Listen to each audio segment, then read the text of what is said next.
Hello, welcome to another Tweedy Pubs video.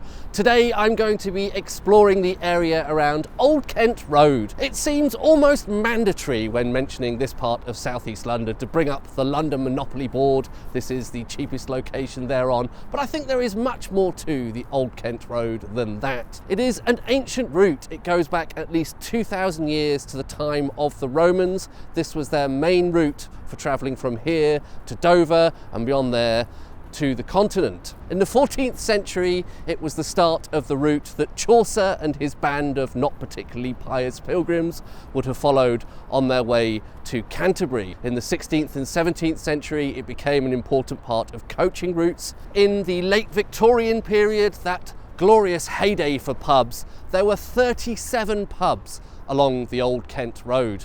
Today, sadly, we're down to just 2 directly on the road itself, but by looking at some of the side streets and the surrounding area, I think we can still make up a handful of interesting historic pubs in this part of South East London. The development of the Bricklayers Arms roundabout put pay to most of the pubs at the northernmost end of the Old Kent Road. So to find a pub in this neck of the woods, we're going to have to head off the road a little bit onto Tower Bridge Road.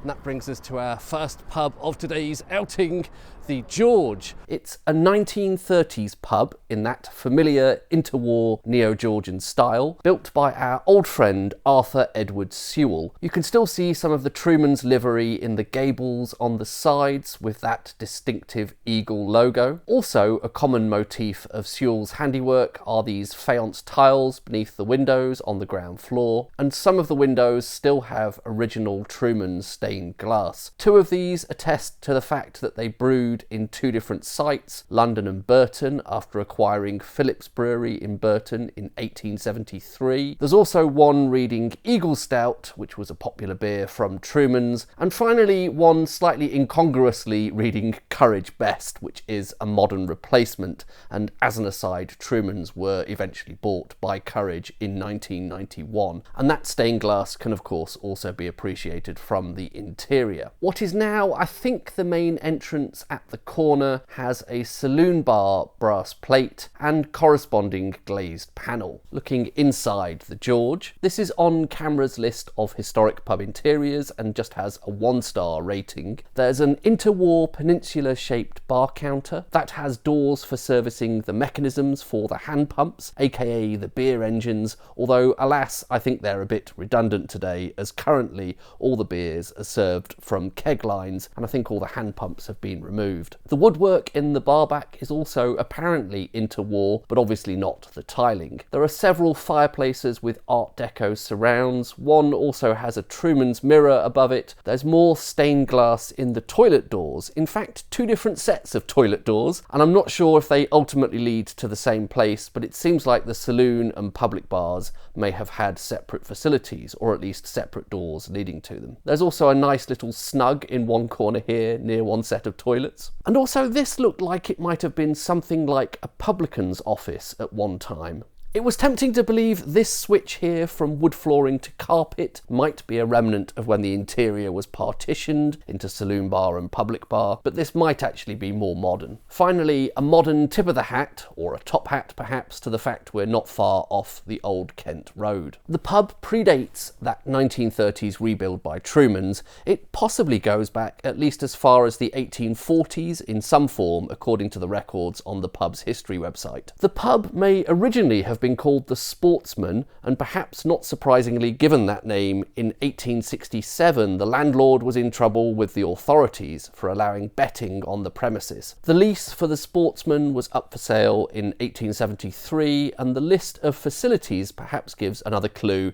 as to the reason for choosing that former name. It had a skittle ground and a bagatelle room. I think at this point of history, bagatelle referred to a game which was essentially a forerunner of bar billiards. Here are some notes on bagatelle from Cassell's Household Guide, coincidentally published that same year, 1873. The following page contains an engraving of a young lady in a rather fetching outfit playing a game of bagatelle. The pub had taken the name George by the time of this newspaper article of 1888. Today the pub is operated by Stonegate, the UK's biggest pub company, and it's part of their Craft Union brand, which makes it sound more like a grapefruit beer selling pub for hipsters than it actually is. To me it had more of a locals pub feel. Camera's notes do say that availability of real ale is somewhat intermittent, but I couldn't see any hand pumps at all, just keg taps, so I had a half of Guinness. Another side street that connects to Old Kent Road is Page's Walk,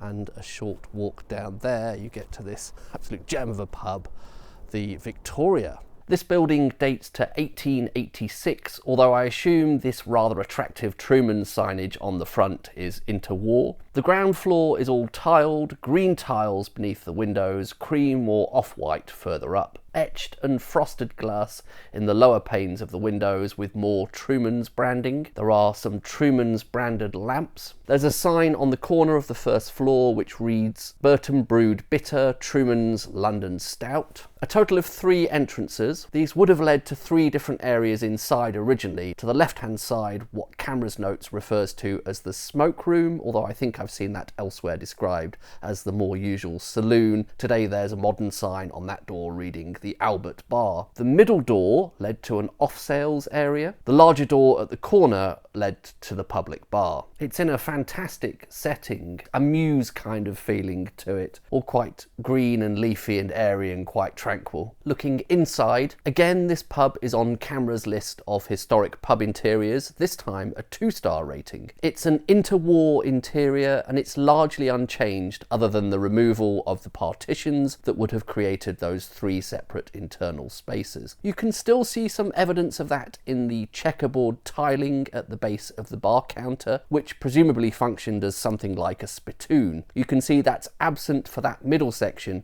which would have been the off-sales area, where presumably a spittoon was not required. The island bar counter is interwar with its curved corners and matchboard panelling. Camera's listing points out the doors for servicing the beer engines, which we also saw at the George. The mirrored bar back is also interwar and surprisingly intact, although the wonderfully cluttered array of drinks and snack offerings make that a bit difficult to see. Possibly the most eye-catching feature behind the bar is the mechanical till. How many pubs still have those? It's still working, still in use today. Towards the back of what was originally the public bar is an unusual feature which I initially assumed to be a publican's office, but is in fact a DJ booth. Pat, the landlord, very kindly let me poke my nose in there and mentioned he had DJ'd at the pub even before he took over the running of the place. He's been at the helm for over 40 years, I think he said. Pat and I had a long chat while I was there, and what a lovely guy. You couldn't wish for a more welcoming and friendly landlord. This was my first time here, but sometimes you know the instant you set foot through the door that you're in a great pub, and I was really taken with this place. Once again, there was already a pub on this site prior to the rebuild of the 1880s, and the pub's history site has found records for it going back to 1856. You can see it appearing in the trades directory section for beer retailers, at which time this street was called Swan Street, and the landlord was William Dodd. William Dodd was still at the helm into the 1870s. Here he is again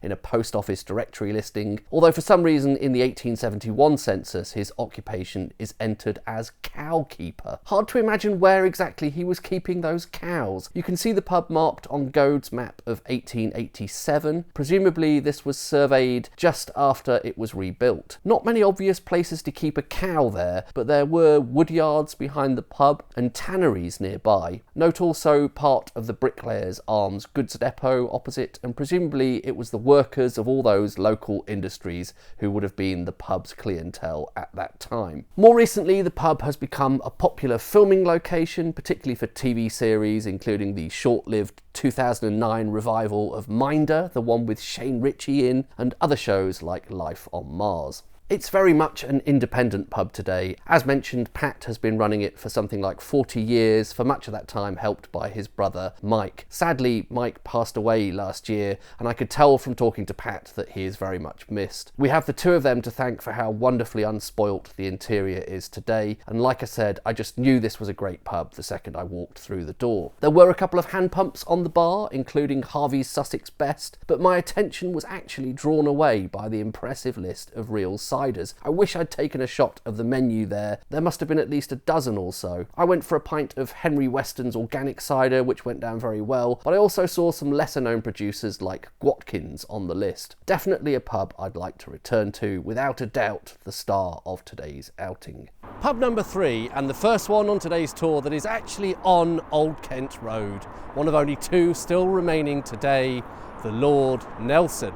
It's a listed building, and Historic England describe it as early 19th century with later alterations. As is often the case, the projecting ground floor frontage was a late Victorian addition. That sports a run of fluted Ionic pilasters. There's a rather handsome clock at the corner with stucco decoration, including this pair of sea-dwelling creatures, possibly a tip of the hat to the great naval man after whom the pub is named. I think these are possibly supposed to be dolphin fish, apparently quite a popular motif during the Regency era, so it would be tempting to think these were original features of the building from its early 19th century origins, but given that they're mounted on this projecting frontage, they are probably late Victorian. From this angle, the side facing the fittingly named Trafalgar Avenue, a bit of a sense of the bow of a ship, with the curve of that double height bay or possibly oriel window, atop which sits the name of the pub rendered in stucco. The entrance to the side, which would originally have led to the saloon bar but today provides access to the garden, has this incredibly lavish and impressive porch. It's a tour de force of plasterwork, woodwork, glazing work, tiling. They've really pulled out all the stops here. Some beautiful wood carving with classical detailing over the door, etched and coloured glass, both proclaiming saloon bar, then higher up these highly decorative stained panels with floral motifs. Then there's the tiled floor with more swirly flourishes and the name of the pub. This is another pub on camera's list of historic pub interiors. Here it has the maximal 3-star rating. The pièce de résistance here is a large painted and gilded mirror, and that shows Nelson at his first major victory, the Battle of Cape Vincent in 1797. Camera's notes suggest this dates to the 1880s. Another mirror of potentially a similar era is in the bar back. It was difficult to get a good shot of the main bar counter without disturbing the regulars, and I'm happy to report there was a decent crowd in for a Tuesday lunchtime. Camera's notes point out that the bar counter projects into the room in a quite unusual way, apparently a relic of when the internal space was divided into separate areas. The space that would originally have been the saloon bar was quieter, so it was easier to get shots there, but it seemed I kept pointing the camera upwards. My attention was drawn by those coloured panels. This carved arcade behind the bar is also called out in camera's notes as being quite unique. Along with the bar back, the top section of that contains these probably late Victorian panels detailing the drinks offering at the time. Fine old cream gin, brandies, Irish and Scotch whiskies, champagne, superior old rums. There's an old clock over a doorway. Note also the name John Barstow, is it? Bastow, don't know how to pronounce that, a former landlord. From that we can probably date the rest of these panels. You can see him listed here as a landlord in the 1895 post office directory, but his tenure here was relatively short, with other landlords recorded at the start and end of that decade. Let's look at the history of the Lord Nelson. The earliest record on the pub's history website is 1825, and it's marked on Greenwood's map of 1828 as the Nelson's Head. The earliest newspaper mention I could find of it is in 1813, an article about a blind and lame mendicant, that's an old-fashioned term for beggar, who has attempted to pass off some counterfeit currency at the pub. Then in 1822, 2, there's a newspaper reference to it, named here as the Lord Nelson's Head, and a sparrow shooting match had been held here. I believe this is another independent pub today. There's no real ale on offer, unfortunately, so I had a pint of Guinness, which as Guinness goes was pretty good. I paid cash, and sorry I don't recall the price, but I think it was significantly cheaper than central London. The staff were very welcoming, and I had a nice chat with the landlady about how important pubs are to the sense of community, which was very evident here. It seemed to me everyone knew everyone else. Pub number 4, and I've wanted to include this for several reasons, despite being some way off the Old Kent Road. It's about a 10-minute walk, I think, from the Lord Nelson. This is the Old Apple Tree. This has been in the press a lot recently. I think it made it into the list of Time Out's top 50 pubs in London of last year, possibly or this year, I can't remember now. Also, I just like the name, the Old Apple Tree. Quite an unusual name in London. I can't think of any other pub called any version of the apple tree, and it reminds me of the Wassail song. It's also in the slightly unusual position of being threatened with potential demolition, but not by some faceless developer, as is usually the case. It appears it's actually the current landlord who wants to redevelop the site. I would guess this is a 19th century building, with the ground floor pub frontage being more mid-20th century or possibly interwar, with later modifications after that. It's a relatively modest 2-storey corner pub in stock brick. On one side the windows have a mixture of mottled and crown glass. On the other side the windows have quite modern looking frosting with the pub's name in and Apple logos. An article citing the current landlord Sean McKeough, or is it McQuay, says that actually all of the interior he installed himself, including the cornicing apparently. He's got a building firm on the side, so it's probably more 1980s than 1890s, but still has a lot of charm and feels very pubby. Here's a few of the highlights of that interior. There is a games room in one corner with a pool table, a darts board with the name of the pub above it, a hall of fame of sporting heroes captured in photos on the wall. There's a clock with the former name,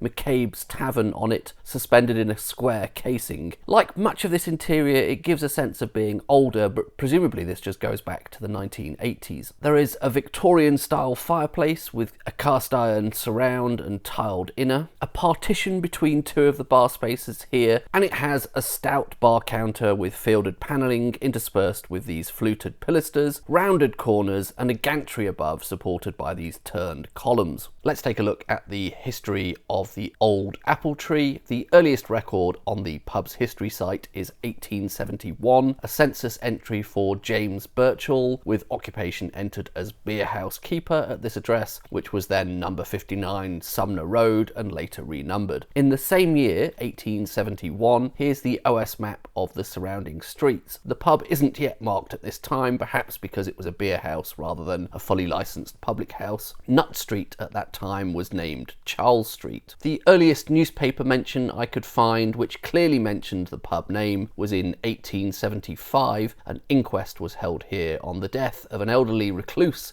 who had lived nearby. It is marked with a PH on the 1890s OS map, by which time Nut Street has taken the name it still has today. I don't think the pub could be significantly earlier than those first written mentions of it in 1871. I believe these streets were first developed somewhere in the mid-1800s, and if we look to Greenwood's map of 1828, at that time the area was still fields. That might provide a clue as to this slightly unusual pub name for a London pub. Perhaps there had been a small orchard in this area prior to its development. Today it's an independent pub, and as noted, I think it may be living on borrowed time in its current form at least. The building apparently has structural and damp issues which are increasingly making the business unviable. I believe the kitchen is out of action as a result. The landlord is a builder by trade and has come to the conclusion that the only viable option is a complete rebuild. It's not a listed building, and that interior is, as noted earlier, his own handiwork. As you can imagine, I always err on the side of wanting to preserve pubs, but I think we do have to look at it from the landlord's point of view. Publicans have never had it worse than they do now in terms of financial challenges. Ultimately, it has to be a viable business, and the people who work all these long hours to keep the magic alive have to be able to make a decent living out of it. So I'm happy I got the chance to see the Old Apple Tree while I still could in its current form. Today it appears they don't serve any real ale. I went for a pint of Guinness.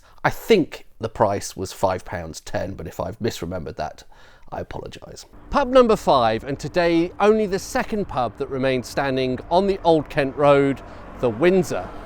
The building dates to around 1883 and was designed by architect Albert Vickers. Appropriately for an architect named Vickers, his work was typically more ecclesiastical. We know these details thanks to an article of the Architect magazine of that year, which includes this splendid sketch of the building. There's a few accompanying notes. It originally had the best cellars and largest bar on the Surrey side, presumably that means of the Thames, and also a very fine coffee room and billiard room for 2 tables. I'd say this is an example of Queen Anne revival architecture, which became popular from around the 1870s. One of the key motifs of that style is sunflowers. You can see those in these decorated brick panels and in the keystones of the flat arches. Possibly more of that in these gables. The corner turret was also a popular theme in these late Victorian pub buildings. That contains a small veranda at the second floor level, which is interestingly the only part of the upper floors of the building where the brickwork has stucco rendering, but comparing that to the sketch in the Architect, I think it was a later addition. The ground floor frontage is today painted black and has fluted pilasters with square Doric capitals between the windows and doors. There are roundels in the panels beneath the windows. Apologies, I barely took any interior shots of the Windsor. I was partly just a bit worn out. I'd also been filming for the video about the closed pubs of the Old Kent Road, so in addition to the 5 pubs in this video, I had covered 35 which no longer exist. Also, I think I just lost my nerve a bit. Staff at 2 of the pubs earlier in the day had been quite wary when I'd asked if it was okay to take photos inside, which is fair enough, I suppose, it's their pub, and it had taken a bit of persuasion. I read the room here and came to the conclusion it might rub some of the other customers up the wrong way if I started taking pictures of everything. The interior is mostly pretty modern anyway, so there wasn't much to show. I had taken a look at the photos on Google Maps beforehand, and there were a couple of interesting bits of woodwork behind the bar, but alas, on my visit, the main piece of that was covered up by a big Millwall banner. You can just imagine the reaction to me asking if they'd mind taking that down for a minute so I can get some footage of the carved pediment bar-back fitting behind it, which I think might possibly be Victorian. I will say the lady behind the bar was perfectly hospitable, and they actually had 1 real ale on, unlike most of the other pubs on today's tour, apart from the Victoria. It was Doom Bar, however, so cue the usual handful of gripey comments about that. But £3.50 for a pint in London. Let's take a look at the history of the Windsor. The pub has had several name changes throughout its history. Perhaps most interestingly, it was at one time called the Prince of Saxe Coburg, and it seems likely it switched to the name Windsor in sync with our royal family at the time of the First World War. That name, Prince of Saxe Coburg, isn't a reference to Prince Albert, as you might at first guess. It was already in use here as early as 1822, based on this newspaper article, when a daring robbery took place here. Among the items stolen were salt spoons, butter boats and fish trowels. I think in that era the Prince of Saxe Coburg would probably have referred to the man who was later crowned Leopold I of Belgium. He was Prince Albert's uncle. He'd lived in Britain around that time, marrying the only daughter of George IV in 1816, but presumably moved to the continent in 1831